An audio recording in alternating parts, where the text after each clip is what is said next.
You have checked your bank account 3 times this week, not because anything changed, but because you are quietly running the numbers in your head and hoping they add up. They usually do. Until the month they do not, and when that month comes, it does not announce itself.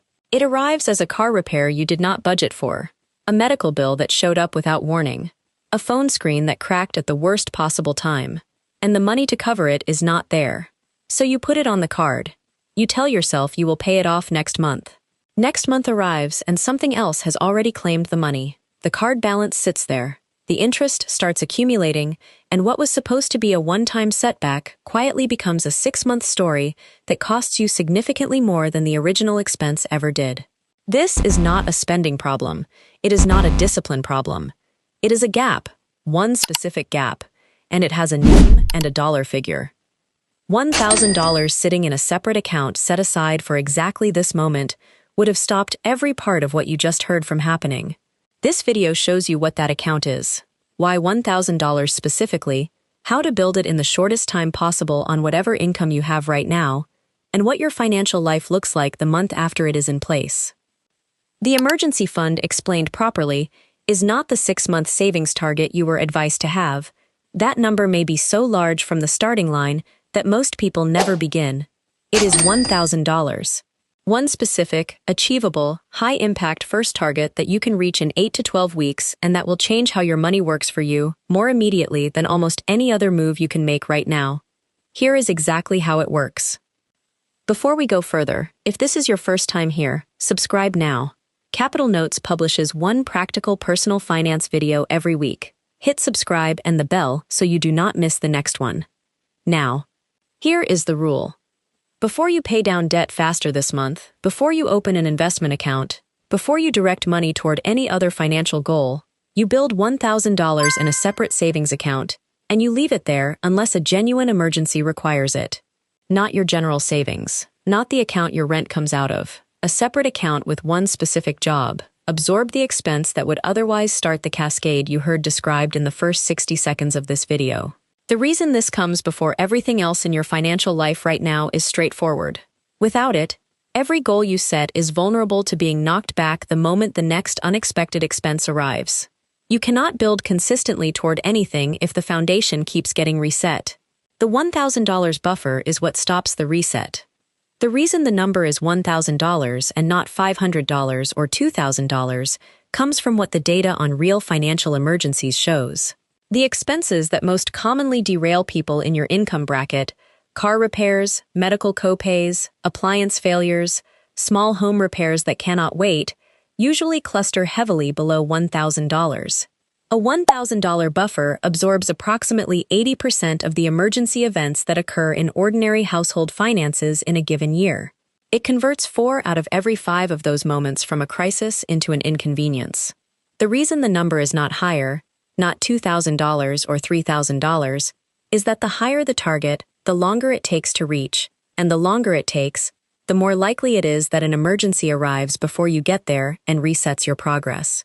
$1,000 is designed to be buildable fast enough to be in place before the next emergency.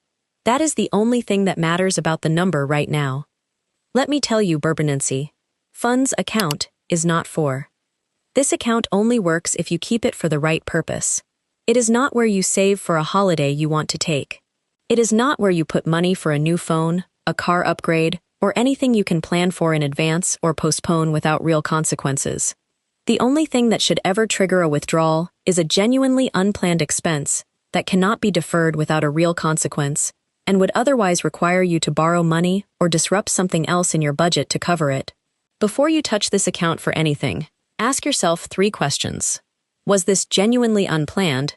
Can it wait without a real consequence? And would not paying it mean going into debt or missing another bill? If all 3 answers point to a real emergency, the buffer is the right tool. If the expense fails any one of those tests, the buffer is the wrong source of money, and you need to find another solution for it. This account is also not your full emergency fund, and being clear about that distinction now will save you significant frustration later. A full emergency fund is 3 to 6 months of your living expenses, typically between $8,000 and $20,000 depending on your monthly costs. That is an important long-term goal, and this channel covers how to build it in a later video. But attempting to build 3 to 6 months of expenses as your very first financial move, while also managing existing debt and a monthly budget, is one of the most reliable ways to give up before you reach the target. The distance feels permanent, and most people stop. $1,000 is your first target. It is achievable in weeks, not years. Build it first. Build the full fund on top of it afterwards. That order matters. What happens when you do not have it? Daniel's 6 months will tell us. Daniel is 31 and earns $58,000 a year as a logistics coordinator in Cincinnati. He pays his bills on time, does not spend recklessly, and has been planning to build an emergency fund for approximately 2 years. In January, his car needed a repair costing $780. He did not have $780 in a separate savings account.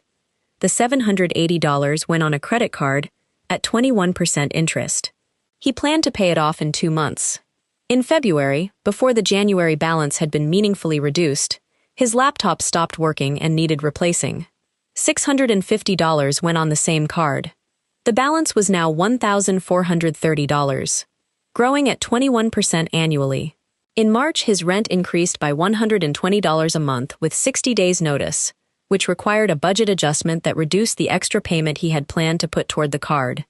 In April, a medical appointment produced a copay of $340 he had not anticipated. It went on the card.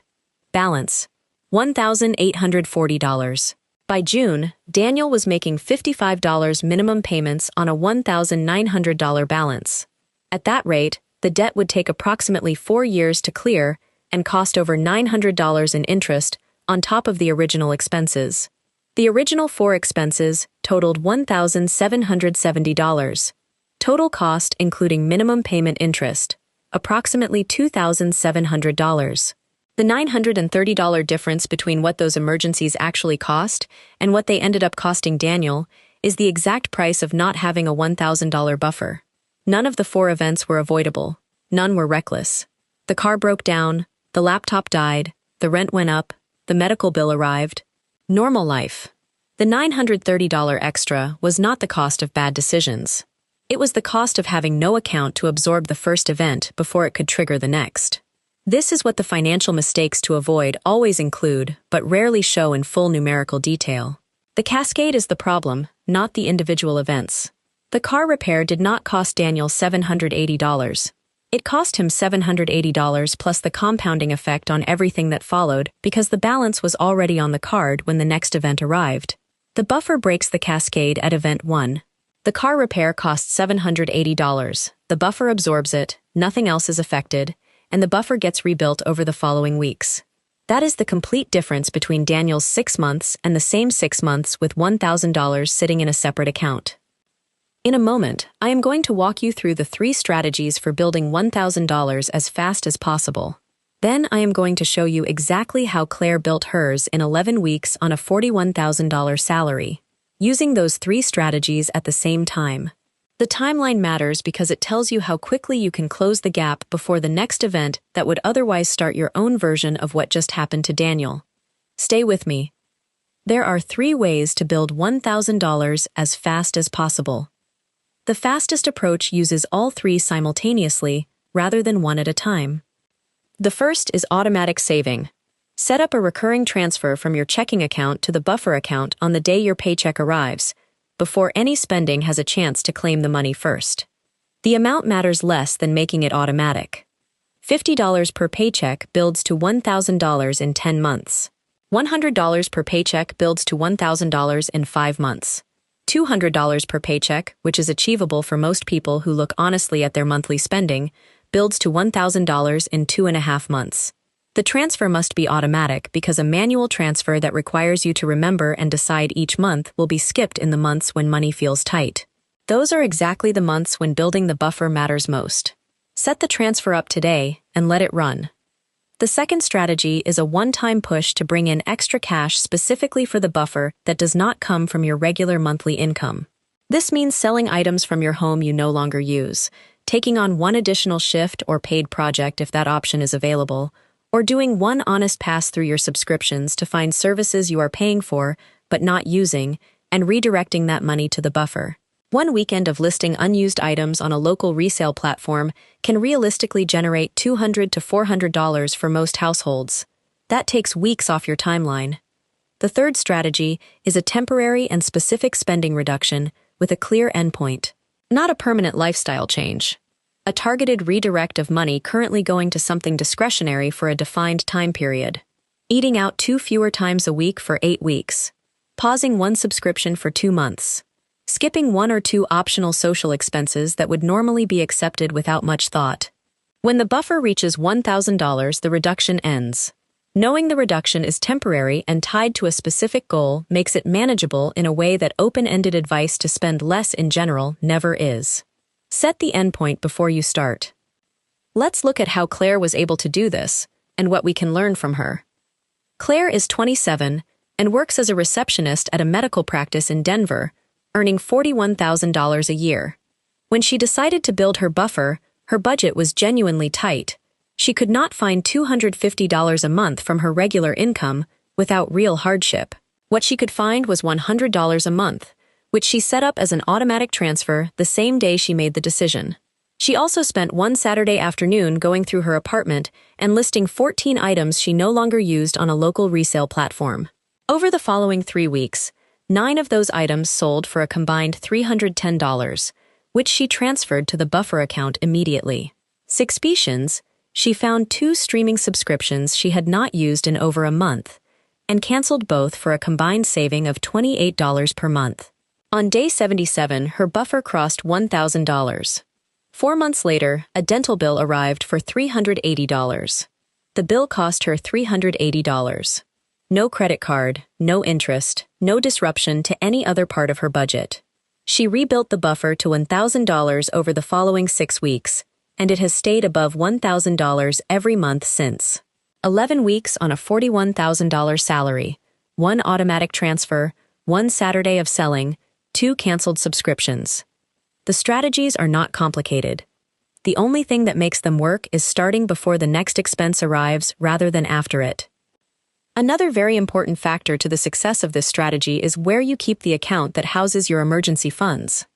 The account needs to be at a different institution from your everyday checking account so that accessing the money requires initiating a transfer that takes a business day to process. This is not an inconvenience. It is the mechanism that makes the buffer work. Money that is visible in your everyday spending account feels available, and money that feels available gets spent on things that are not emergencies. The slight friction of waiting a day for a transfer is enough to stop the buffer from being used for non-emergency purposes, which is exactly what you need. The separation needs to be deliberate.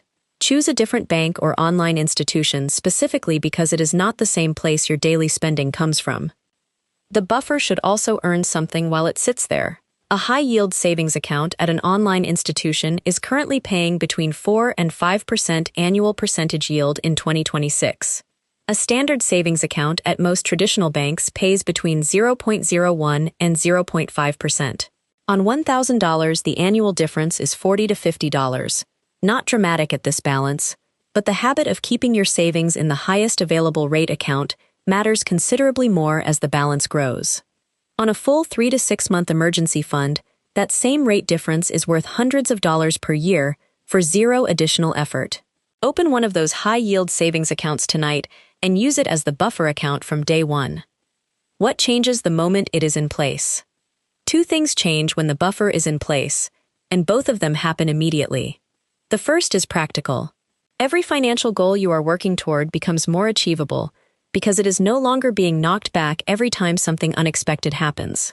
Without the buffer, an unexpected $600 expense does not cost $600. It costs $600 plus the credit card interest, plus the months of minimum payments, plus the delay to every other goal while the repayment runs its course.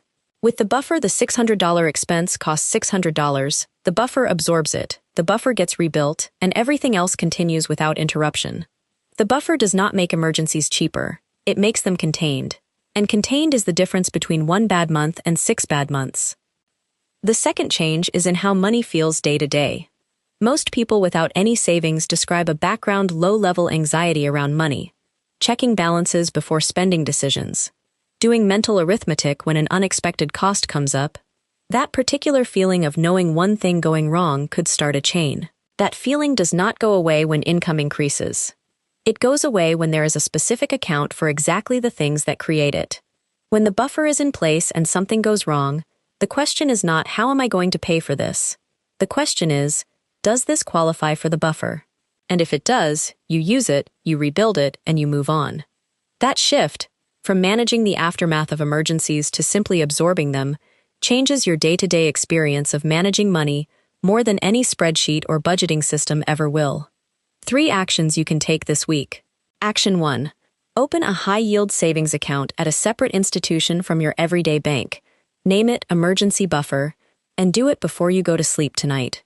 Most online banks complete the process in under 10 minutes. There is no reason this takes longer than tonight. Action 2. Set up an automatic transfer from your checking account to the new buffer account scheduled for your next payday. Decide the amount right now before you move on. $50, $100, $200, whatever is genuinely within reach without causing real hardship, and commit to that amount running automatically every payday until the buffer reaches $1,000. Action 3. Find one item in your home you could sell this weekend for between $50 and $200. One item. List it on whatever resale platform is most active in your area before you go to bed tonight. Transfer the sale price directly to the buffer account the moment it sells. 3 actions. Tonight, your next payday, and this weekend. That is the complete plan. What comes next after you have set up your emergency funds? Once the buffer is in place, the question most people face immediately is this: where exactly is the money going each month? Because there should be more left over than there actually is. The next video on this channel answers that with a specific system. Not a general budgeting framework, but the exact method for finding extra $400 to $800 per month. Subscribe to Capital Notes. We share practical personal finance videos. Open the account tonight. Set up the transfer. List the item. See you in the next one.